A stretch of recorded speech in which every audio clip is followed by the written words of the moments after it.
Cameroon is undoubtedly one of the richest countries in Africa in terms of natural resource composition. It has some of the continent's richest and most varied fauna and flora, distributed across its close to 22 protected areas and other biodiversity hotspots. One of such protected areas hosting some of the country's rare, varied and endemic fauna and flora is the Tofala Hill Wildlife Sanctuary. Tofala, as it is simply called, is an unraveled treasure at the heart of the Lebialem Highlands. Not only does Tofala offer some of the best wildlife species, but a rare opportunity to view birds, small and large mammals and other biodiversity species in their natural habitat. The biodiversity hotspot is well known for its ability to host some of the world's rare and endangered great apes. There is the Cross River gorilla, one of the 25 most endangered wildlife species and the most critically endangered African primate. Fewer than 300 individuals are left in the entire universe, with the Tofala Hill Wildlife Sanctuary serving as a safe haven to close to 30 individuals. The Cross River gorilla gives birth to one baby after every 4 to 5 years and is highly threatened by anthropogenic activities. The Nigerian Cameroon Chimpanzee is another chimpanzee subspecies which the Tofala Hill Wildlife Sanctuary prides itself with. Research indicates that there are over 150 Nigerian Cameroon chimpanzees in this protected area, a known population of drills, monkey species, and other small mammals. Some of these species are naturally secretive, with a long-standing cultural and mystical relationship with the adjacent communities. We understood from our parents that there are some animals in the forest which are of importance, and we grow up abiding to. Like we have we call him Junior, the tiger. When you are a hunter in those days, you kill, you carry to the palace. It's a palace meat. And when you come there, you are well awarded. Apart from that, we have other animals, like the gorilla, the chimpanzees. Whereas since we grew up, our parents have never advised us to hunt for them. So they remained in that forest as our own brothers, because we live together and we don't kill them. But I myself, I cannot even say I've ever seen a dead body of a gorilla. We keep them as our own brothers, like the monkeys. We pray we have seen them, and we, in fact, we cannot lose that good family of species because we want our own children tomorrow in future coming to make a good study and know them too. Of the over 900 bird species in Cameroon, Tofala alone is home to over 200, with 14 in the IUCN Red List. These bird species are very colorful, with glorious and melodious earpick that welcomes every visitor in the sanctuary. The different species have different socio-cultural and aesthetic significance to the surrounding communities. There are quite a lot of birds, and those birds have very beautiful colors. They have also things like the clock bird that can detect time. Most farmers those days and now don't usually have a wristwatch, but they time themselves through birds. The birds are very, very important to us in that forest. The feathers are so significant, like the gold, the red feather. Sometimes we identify Chinese, one with those feathers. Besides these birds, there are about 100 plant species with 42 in the IUCN Red List, 6 of which are endemic to this site. These plants invigorate the surrounding communities and those who visit this biodiversity hotspot.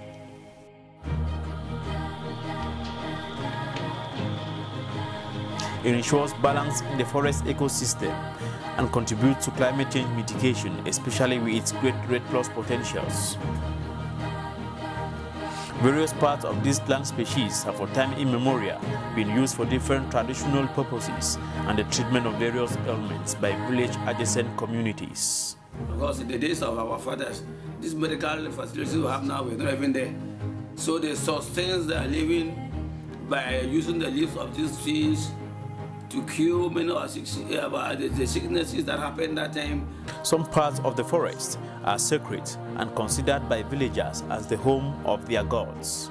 There are shrines there. People believe that when people die, they never die and go, they still remain. So each of the quarters here has its own shrine. And there's one particular for the whole village where either they're from the village do libation or the ancestors who have died in those forests.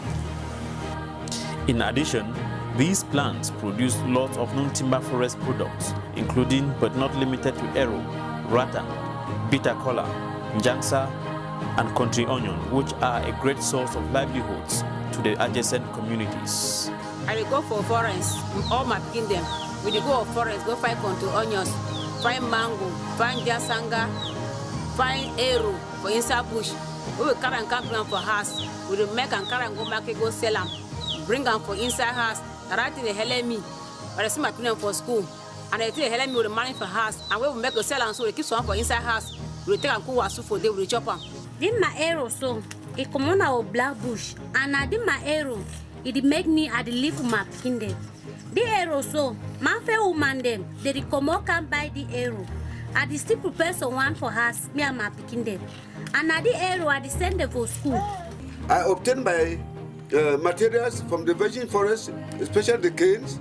Then I weave them, sell to women, get money, and maintain myself and my family. At the heart of this emblematic biodiversity hotspots are unspoiled and relaxing streams and rivers.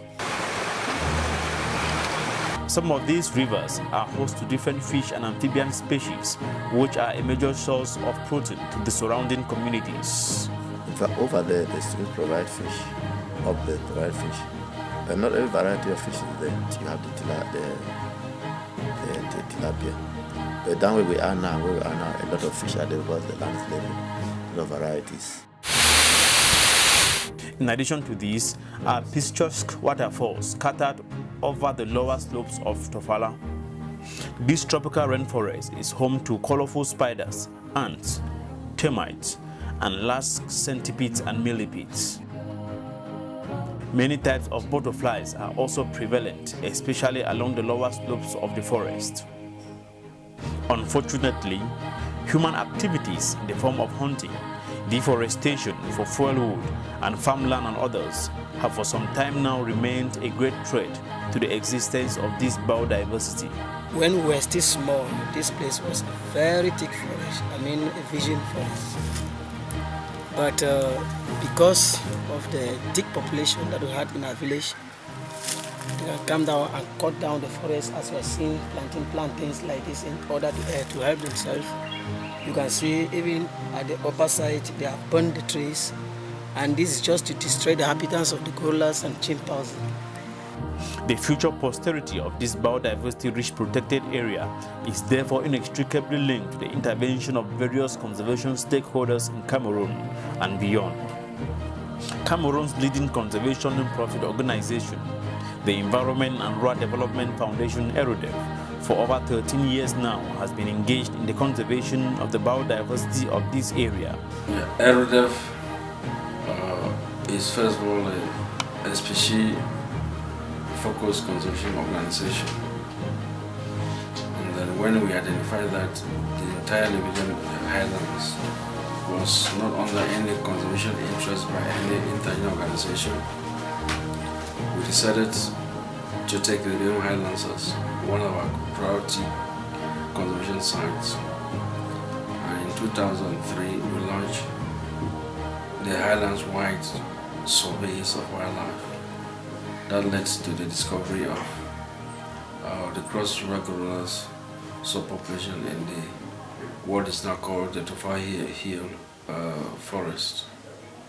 And in 2010, we launched the process for the creation of a protected area in this Tofala Hills forest. And this process culminated in 2014 by the signing by the Prime Minister of Cameroon of a decree creating the Tofala Hill Wildlife Sanctuary. Being the lone conservation organization operating in this site within the last decade, ERuDeF has carried out a number of studies on the various biodiversity species in this protected area. We conducted a wide range of biodiversity surveys from 2003 through 2010. And these surveys were focused on the particular taxa that included the primates, the birds, and the plants. The organization's strive in conserving the rich biodiversity of this area has, however, not been a bed of roses. When we initially entered here, there was a lot of collaboration from the local traditional authorities and the local municipal authorities. But as years go by, there was a kind of corruption coming in from the urban elites and the urban political leaders. With this corruption meant there was growing resistance, community resistance to the creation of this site. We faced other challenges, definitely small funding come in that did not permit projects objectives to be realized as they were planned, and these extended the number of years that were needed to complete the creation of this protected area. Given the indelible dependence of adjacent villages to this biodiversity hotspot, the success of ERuDeF's conservation efforts in this area is dependent on the provision of alternative livelihood sources. The concept is based on the fact that conservation cannot be done on an empty stomach. So the aspect of livelihood and economic development was introduced. And by so doing, we introduced a series of activities in which we can divert the attention of the village-based community that focus on the forest to income-generating activities. One, we have the livelihood production, which so far, since 2010, will be able to support the communities that live adjacent to the Tofala Hill Wildlife Sanctuary with livestock such as piglets, which we donate to them free of charge, which they rear, and by so doing, they sell the offspring from the piglets to increase their income and reduce the activities on the forest. Again, we equally introduce the aspect of livestock apiculture. We've discovered that the area is a forest-related area, and the apiculture is underdeveloped. So we try to introduce it. We donate a series of beehives to the adjacent community, to the Tofala Hill Wildlife Sanctuary, which today we can boast of total production since 2010 over 10 tons of honey, which has been commercialized locally. Again, we are equally into NTFP exploitation, what we mean by non-timber forest products, and particularly we are focusing on palm oil. So far, we started the palm oil production in 2011, and each year we are capable of producing over 40,000 tons of palm oil, which we buy from the community. We look for marketing channels, then the revenue goes back to the community to support their day-to-day activities. Thereby, their pressure on their dependence on the forest is being reduced to some income-generating activities. We equally discovered that the women folk is less privileged. So we've created an association called the Tofala Women Association, which is a representative of women from all the 11 villages of Tofala, with headquarters in Bechati. Now we work with the association. We supply them cassava grinding mill, which they can use to process cassava either from tugari, watafufu, or other cassava-related products. This is so far to increase their level of income and thereby reduce their farming activities in the Tofala Hill Wildlife Sanctuary. There is also need for mindsets and behavioral change. Apes are animals that have forward-facing eyes. Yes, at the sides, they have 5 fingers. Not just 5 fingers, they can hold something. If you are a guy, conservation education was introduced in Tofala in 2004 to reduce the pressure on the forest, and this was done through conservation education in school and communities, and equally support to school infrastructural development and equally needy students, and equally to sensitize the population through radio program and Green Vision newspaper. And so far, the impact has been very great because through conservation education, from 2004 till then, no gorilla has been killed, and equally no chimpanzee has been killed in the area, except the gorilla that strayed to the northwest region and was killed in 2013. And equally, we observe that there has been a drastic reduction in bushmeat trade in the area. So in long run, conservation education has contributed a lot in reducing the pressure on the wildlife generally in the region. Just how much have these interventions contributed to biodiversity conservation in this area? I be hunter, I be the horn at first, I be the key chuchu, key pangolin, key frotambo, key deer, then key antelope. But as ERuDeF don't come now, so I've been a Monterey for inside ERuDeF. They tell me lawful animal the way they know the key for inside forest, and they stop me for make hunting. They tell me like Monterey.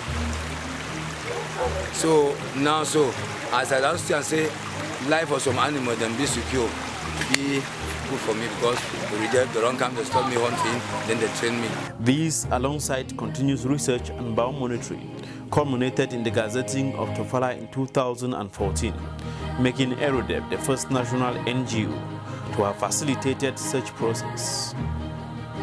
This also meant a permanent safe haven for the rich biodiversity of Tofala, especially with the dispatchment of forest guards and the appointment of a conservator.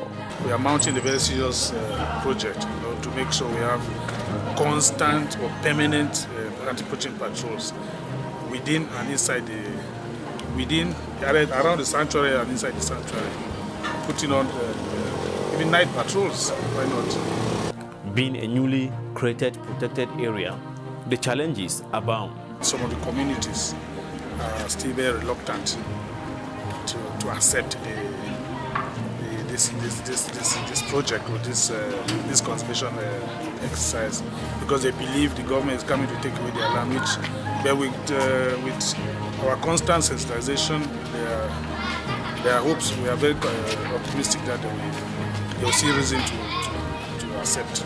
Over 2 years since the gazetting of this site, a number of strategies are underway to ensure the sustainable management of this biodiversity hotspot. The next phase of the project constitutes the development of the management plan. The management plan is a document that defines the aspirations of the adjacent populations, that defines the objectives set out by the government. So when the management plan is completely developed and approved by the Prime Minister of Cameroon, it will permit ERuDeF to mobilize other partners who are able to come into the area to assist in the development of local communities in order to improve on their livelihoods and income status, and equally on the management of the sanctuary in terms of anti-poaching, law enforcement, research and monitoring, to continually to understand the dynamics in the populations of these species. ERuDeF also has a long-term commitment in this site.